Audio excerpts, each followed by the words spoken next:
it's almost April, and today is going to actually feel like it, and then it's going to get crummy again. So 717. The answers are pretty tight here. I think 84 was like a true-false. My computer seems to be going slow today.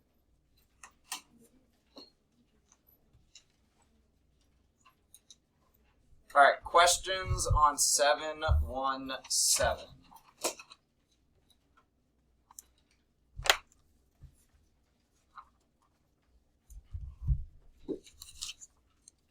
And then keep those Chapter 8 math notes out.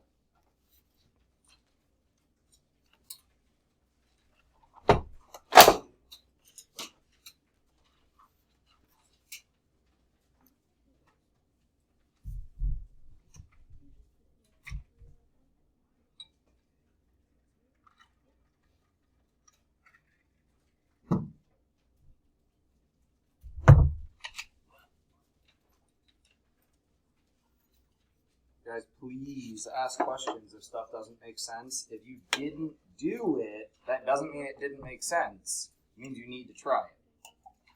Par. 80. 80. I got a bunch of papers back. You guys. That would be fantastic. Absolutely.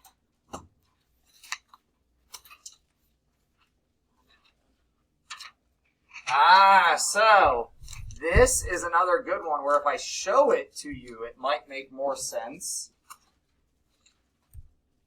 If the original price was 1, 2, 3, 4, 5, 6, 7, 8, and then we increase that price up to 15, 9, 10, 11, 12, 13, 14, and because I'm out of $1 bills, 15. So how much did we increase by? 7. How much was our original amount? 8. So like we talked about, our percent change formula here, for any percent change, and for any percent, is really part over whole. And we talked about this yesterday again, part over whole, or change over original. So that's going to be 7 divided by 8. And then we get the decimal answer by just using our calculator. And then how do we turn that decimal into our percent?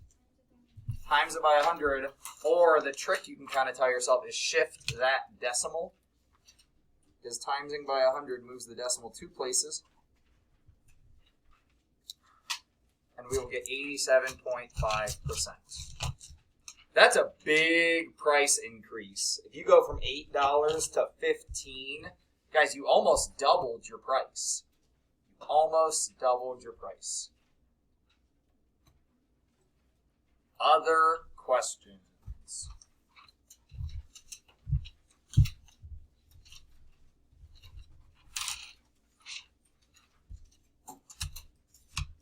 Oh yeah, standing desk people, you can flip those around if you want. They were just like that for the test if anyone wanted to sit there. It's like, Layla, you're going to be awkward all class if you stay sitting backwards. Mia?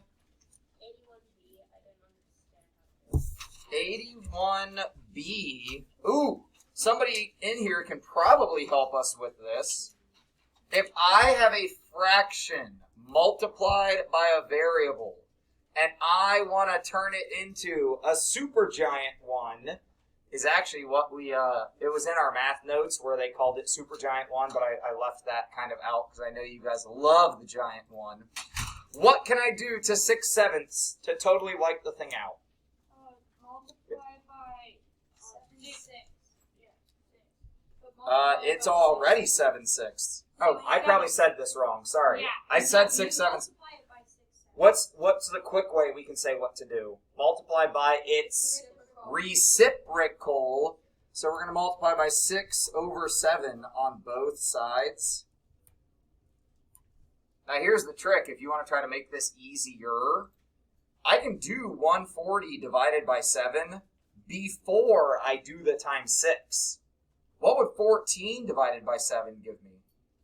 2. So this is really 20 times 6. That's how we get 120. Or we can actually do the multiplication across the top and then divide. Because this is what we call cross-reducing. Numbers that are diagonal. Not across, but diagonal from each other. Like a 140 on top and a 7 on bottom. Those can reduce. Yeah, A, thank you very much. So this is not in fraction form. This is in decimal form. So our trick to solve this is slightly different. What's connecting the 0.85 with the x? How are they attached? Anybody? Multiplication, because there's no other symbol. Right? When there's a number right up against a variable, that has to be multiplying. Otherwise, we would have like plus or minus or divided, right? Or one above the other. So this is multiplication. What's the inverse of multiplication? Division. So on both sides, we're dividing by 0.85.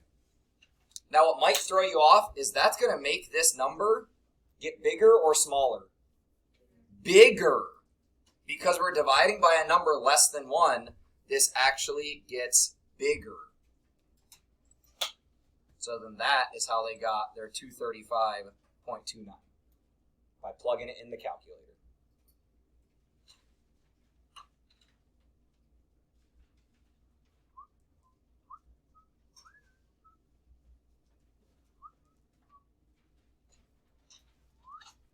Any other questions, or just people that need to do their homework? Eve? 85, that would confuse me a lot. It's probably because it's all words. And I left it like that because on the state test, you'll probably see some problems like this. This would be easier if we said, all right, he can eat 3 slices of pizza in 5 minutes. And I should probably label these things. If he continues to eat at the same rate, how long will it take him to eat the whole pizza, which has 12 slices? This is a proportion. So I'm not going to finish it for you, but I could either put 3 slices over 5 minutes, or I could flip this and put 5 minutes over 3 slices. But we like to have our time on the bottom. What other number do I know in this situation? The 12 slices that he wants to eat. So, would that go on top or bottom? Top, right? And then we ask ourselves, how do I go from 3 to 12 and do the same thing on bottom? So, Eve, you want to go ahead and tell us how we go from 3 to 12, or you got this on your own? Anyone else know? How many 3s are in 12? Just shout it out.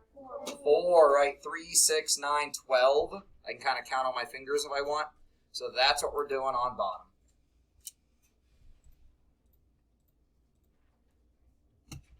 Other questions? I don't even know when this class ends. I got a lesson to teach. So I still have relatively the same time. I thought so. Just no creative start, no... All right, sweet. So if that's not done, it's okay. I haven't posted 714 yet, but I'm going to. But I'm delaying myself a tiny bit because I know you guys are busy and we're testing and stuff. So I'm not going to post 717 today in MAP, but you need to try to get it done. Do not use MAP as your plan book. Some of you are not doing stuff till it's in MAP, and that's a really bad habit. So if it's done, turn it in. If it's not, it should be on your to-do list, or you should come to math lunch, but maybe not today because the weather's going to be sweet, but that's up to you. I might seem a little ping-pongy today because I'm going to try to cover 2 lessons, and we're mainly going to work from your worksheet and use your math notes. So keep out your worksheet, keep out your math notes keep out your math notes packet. So notice we are skipping straight to 821. So let's talk really quickly about what we're skipping.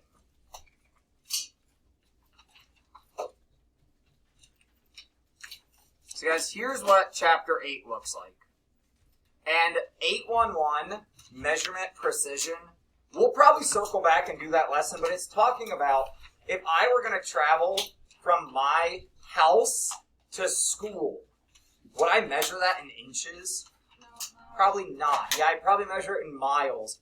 Or at a minimum, or like at smallest, I might talk about it in feet because I live really close. I live really close to school. I'm not even 2 miles away. So if I say miles, I'd be saying 1.9. So feet might be more accurate. But inches would be a little crazy. Like, nobody measures super long distances in inches. But also, if I was going to measure the size of my desk, would I measure that in miles? No. So that's like that whole lesson is talking about what units would we use to measure things. And metric is better, but America never caught on. It's like, if I go to Home Depot and I buy a measuring tape, is it going to be in inches or centimeters? It's going to be in inches. I have to specially order if I want a centimeter measuring tape.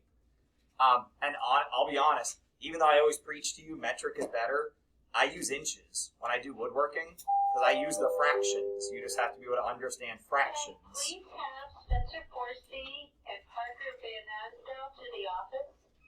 Parker and Spencer. For 812, I gave you that in your notes packet. So look right here on the front of your notes packet.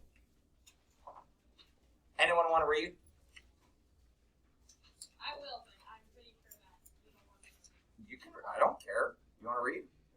Just don't be goofy. You got it. One way to visually represent. Wait, that's the right one. Yeah. Yep. Right. One way. One way to visually represent a distribution of collected data is with a combination histogram and box plot. The box plot is graphed on the same x-axis as the histogram. To compare, Sorry. So I mean that because you paused, I was going to talk. So look here at Alejandro's. This is the histogram of Alejandro's test scores, probably on a test that's out of 10, right? So, yeah, he's not doing great, but if we compare Alejandro's scores to Caesar's scores, who's doing better? Who? Alejandro, right? Because we talked about in these box plots, each section is 25%. So this middle is the middle 50%. And we can see that because these bars are really high.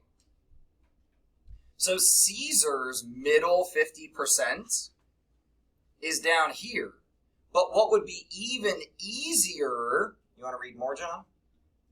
Read the two compare. to compare two distributions, a second combination histogram and box plot is drawn with the same scale as the first histogram. The two combination plots can then be lined up exactly on top of each other so that differences are readily observable. So, I didn't get this perfect on the computer, right? I was trying to line these up on the computer and it wasn't quite perfect. But the goal here is to line these plots up, the two different charts.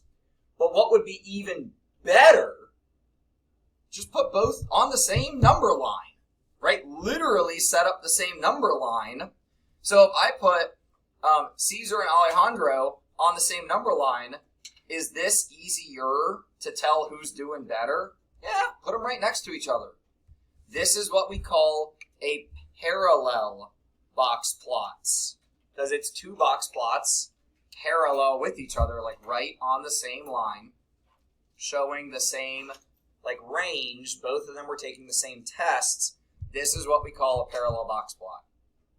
So, the reason we're kind of going to ping pong through the next couple chapters of the textbook is you might, a question or two maybe, see this on the test, right? The OST. Guys, I'm not giving you another test until after spring break, after the OSTs. So I'm talking about a test.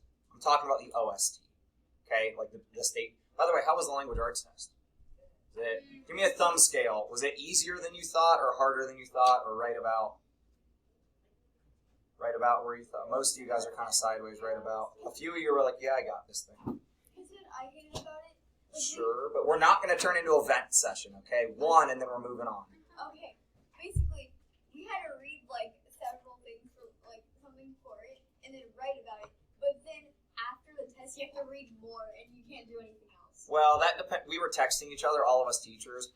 We're not allowed to let you do anything but read a book because we know what's in a book. But, like, moving forward, if you want to put your head down, like, we're going to be okay with that as long as you're quiet. So, like, but because we missed out on independent reading, we kind of wanted to incorporate, but we get it. You read a lot on the test. We were all texting each other. And maybe the room that you were in didn't end up getting that text of, like, who cares if they lay their head down. It's just, like, we don't want you snoring or being a distraction, right? So, like, you start making noise while you're sleeping. Like, I snore. That'd be a distraction to the other people still testing. Does that make sense? We're not trying to be mean to you guys. We're just trying to respect other people needing time to finish. All right, so this is everything covered in 8.2 or 8.1.2, the other lesson that we're skipping. Because I know sometimes when we skip stuff, that stresses people out. So that takes us through those two lessons and gets us down to here. And 8.2, we're going to cover all of this today. That's why I trimmed down the homework. It's still only like 5 or 6 questions on your homework. It's from both lessons. So if you want to make a little note on your homework, and before we do the in-class work, so this is your practice work. Yes, we skipped some problems and cover 2 lessons. This is from 8.1.1, or 8.2.1. This is from 8.2.1. This is from 8.2.1, but then we jump from 38 to 45. This is from 8.2.2. If you want to make a note in case you're going to use homework help. And what's it say above 38? Graph paper. So you might be able to fit some of your work for finding the area on here. But guys, there's not much space. I would write out your work on graph paper. Keep it clean, keep it nice. You can highlight these things. And I give you a hint, right? This hint is straight up from me. You could solve these using formulas for the larger shapes like trapezoids. Because there's a trapezoid on top and a trapezoid on bottom here. Or we could split these up into like triangles, right? Triangles and rectangles. So you could draw lines and split this up however you want. Especially over here in part B. By the way, I didn't put A and B, but this is part A and part B. I could draw, and guys, you could do this right now if you want. I could draw either lines to split this up right like this, or I could draw lines across and split this up like this, or I could do both, right? I can split this up however I want and work the smaller pieces of it. Or the thing that some people realize is if I'm missing this section, solve the big rectangle and then subtract away the part I'm missing, right? So you could make a little note right here if you want. You could solve the big rectangle and then subtract away the part we're missing, if you feel like it. And actually, you could also treat this like a trapezoid and subtract it away. There's a bunch of ways to do this. I just want to make sure no one repeats this. This 32% is this 32%. Okay, so these are all the percentages you need to work with. If you would like to put them in order on this paper, that's why I left this space right here to put them in order. But then you should be making your box plot on a separate sheet of paper. Okay, there is not space. And graph paper is nicer to make a box plot on anyways. All right, so the types of sampling. You flip to the back of your first page, and this is my copy print. By the way, sorry about your copies. I think they were running out of ink over at the copy center. They're not that dark, so sorry. Would we rather me talk about these, one of you read them, or read them on our own? How are we feeling? All right, so let's say that we are going to take a sample of Phoenix. We want to make a decision about the school. And we decide we want to talk about, well, actually, we should probably write on this paper as we go. Maybe I'll just write up here because I I don't write at the board enough this year. I like my dot camera. I got really used to my dot camera during COVID and like being at home, and now I need to get in front of the board. So if we are talking about Phoenix, that is what we call our population. So if we're going to ask a question to our school, our Phoenix community, that's our population. So let's go ahead and make a little note here. Like if we choose Phoenix as our population, sorry, that's N-I-X. It kind of connected together and looks like an M. So like they say here, the entire student body. Now we could go even bigger and include Perry, but I don't really know any of them yet. So I'm probably going to stay over on this side and just do Phoenix. This says a representative sample is a subgroup that matches the general characteristics of the entire population. So that, guys, if you don't have a highlighter, get one. I got more from the office, so there should be plenty. So if you don't have at least a highlighter, get one. So we're going to say the population we're going to talk about is Phoenix.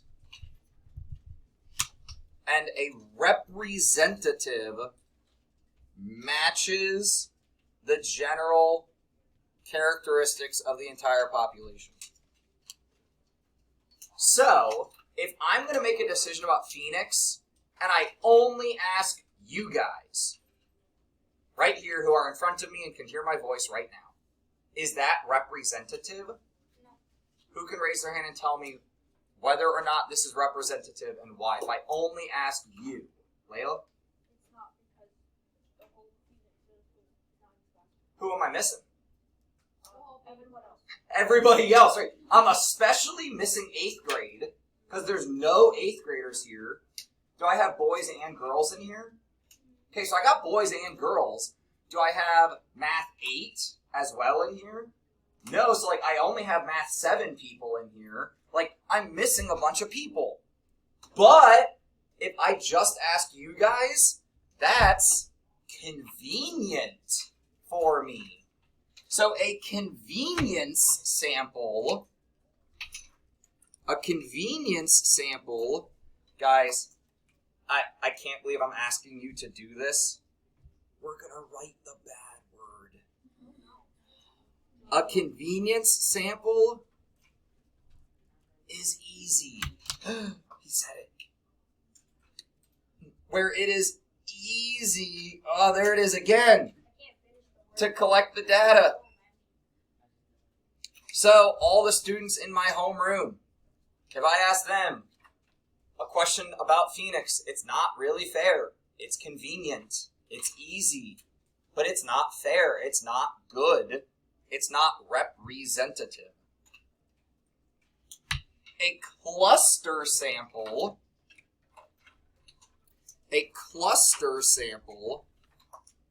all share a common characteristic.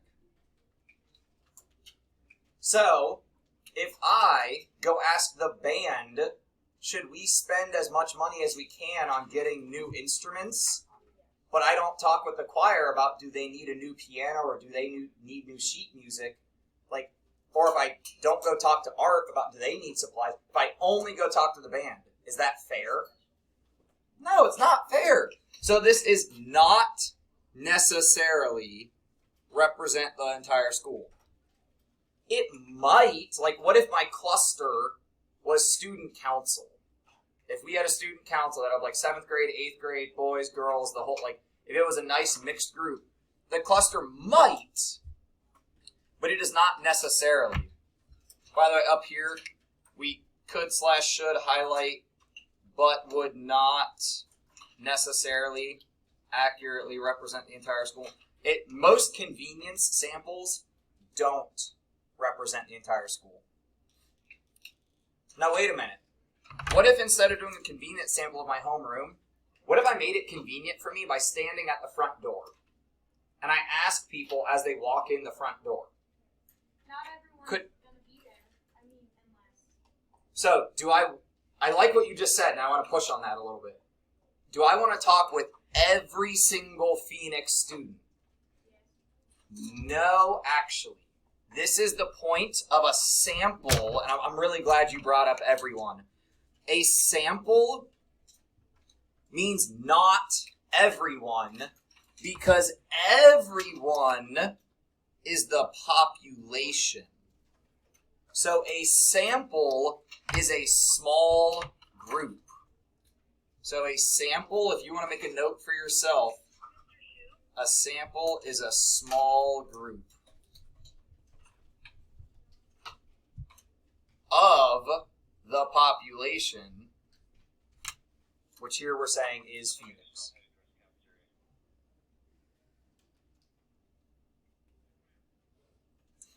And then voluntary response. If I put up signs in the school that say, scan this QR code, take my survey, only people that want to do it are going to do it, right? Voluntary response is who choose to respond. If I put up a sign, say, hey, I want to do a survey, and actually, and Antonella, I didn't get a chance to email it to myself yet. Do you have that little card on you right now? Can I show it? Do you care? I took a picture, but I didn't get a chance to email it. If you don't have it, it's okay. Antonella, without knowing it, is doing what I'm teaching you. She was walking around taking a survey, asking people about, was it kind of like favorite dessert? Or like which one they would choose? Yeah. So for Phoenix Fair, right? Does that have data on it? Yeah. Can I see it? Little data, but I was hoping you to know a little bit, but there's very little data on it. So for Phoenix Fair, right, they're trying to collect data on which of these should they make. Why would they be asking which of these should I make? Yeah, they want to sell it, right? If people don't like, is this lime or lemon? If people don't like lemon and no one's going to buy it, you probably shouldn't make it. So the point of sampling is to help you make decisions, right? So if I sample Phoenix and I say, should we add another outdoor space, like in front, away from every chaos stuff back there, like that, it's to help us make decisions. So for voluntary response, because I didn't highlight yet, I got too excited. Voluntary response is people that choose to respond. So I could take an ad in the newspaper.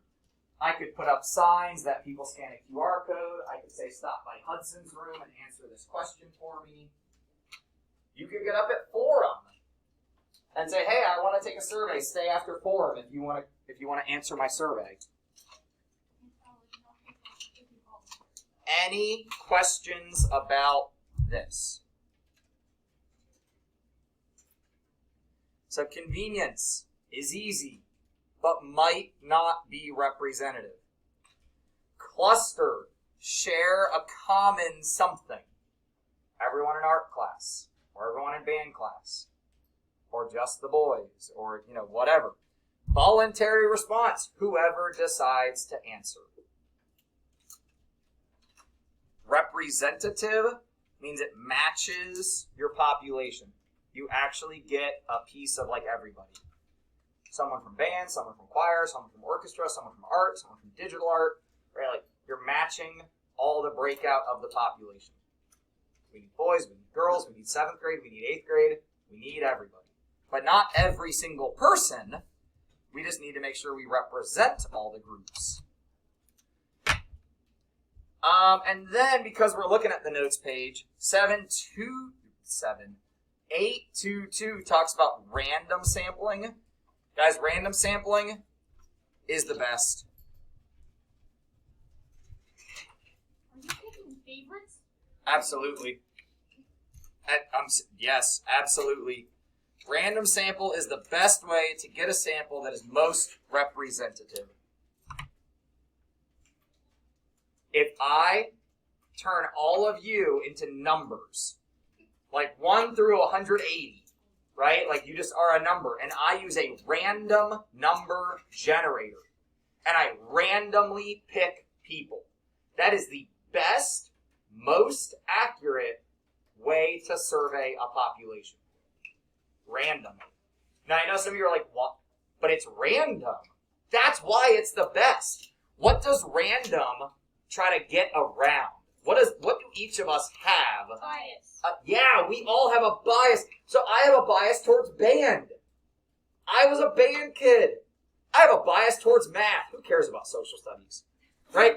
I have a lot of biases. If I'm random with who I ask, my bias should not play a part. If I turn you all into numbers and randomly pick numbers, my bias should not happen. And I think I talk about that in here. Yeah, you do like in the highlighted part, or the golden part. By randomly picking students, you would get some athletes, some band members, some honor students. You would also get students that might get forgotten about, right? Like drama club, anything like that. So you might make a note here about like to avoid bias. Like I'm going to make a note here about avoid bias.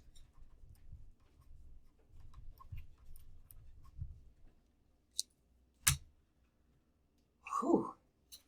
I would not interview drama club. I mean, if I do a random sample, one of you will probably end up getting pulled, like hopefully. All right, so we want to practice this, especially because this is on your paper, and it's better to do this now than leave it blank. Now, hold up. What they give us is the method of sampling, and what they want us to answer is the actual population. So, like, if our method of sampling was Hudson standing at the front door and asking students as they get to school, the population would be Phoenix. Right? So here's our example, and I'm going to put it up on the other... Sorry, I got to scroll way far.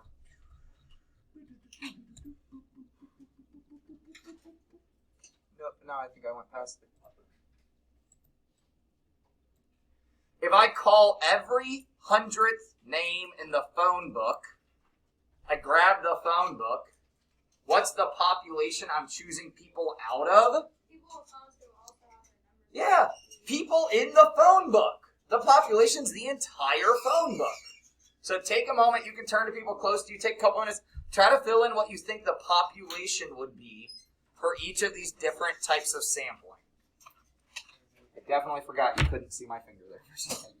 Point that's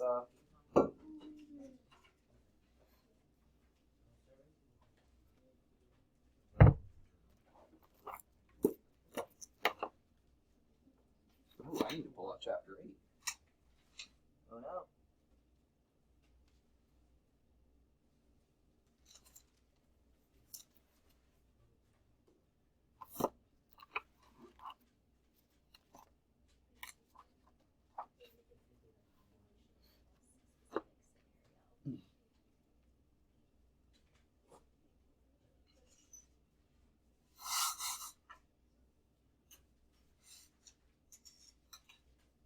So let's see if we can get a start. I'm going to give you more time. But does anyone want to volunteer to tell us the first one? If we survey people who come to our Vote Now booth at the high school football game. Anyone want to be bold and take a shot? Eli?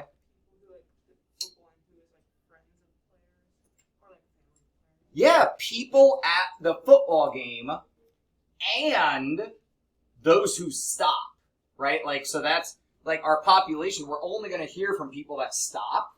So our population, if we survey at the football game with a Vote Now booth, this is like people at the game and people who care.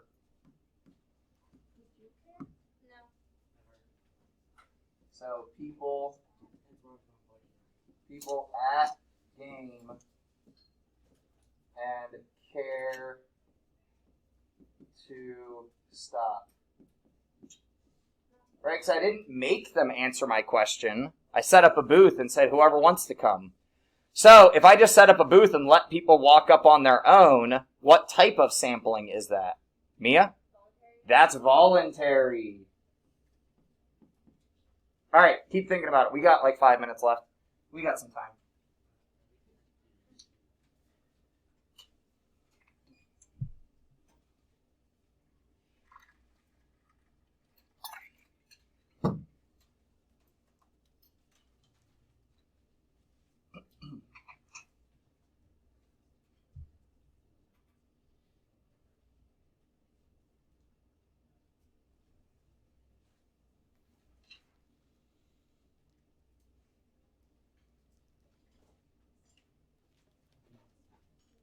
So I know it doesn't ask this, but think about what type of sample it is.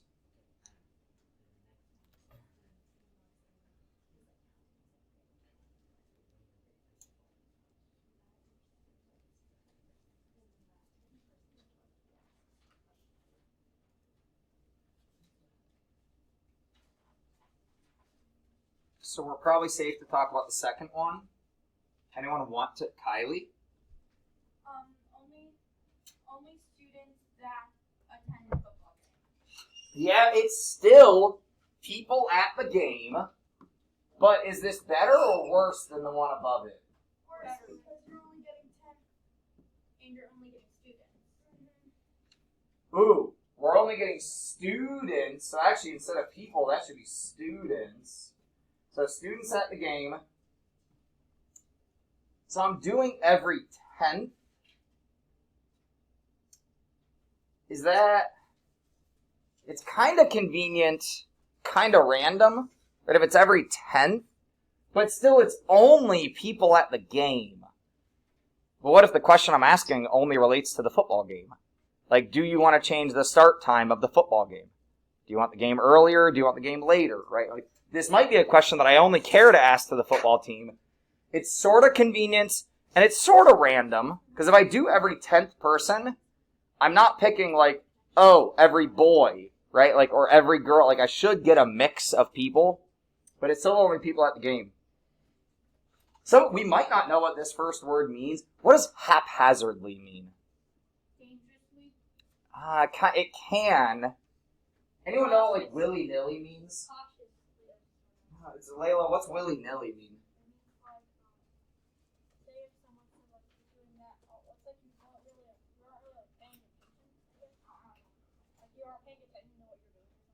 Yeah, you're kind of like just doing it sort of like whatever, right? Like, so if I stand outside during break, and I'm like, yo, I got a survey, come here.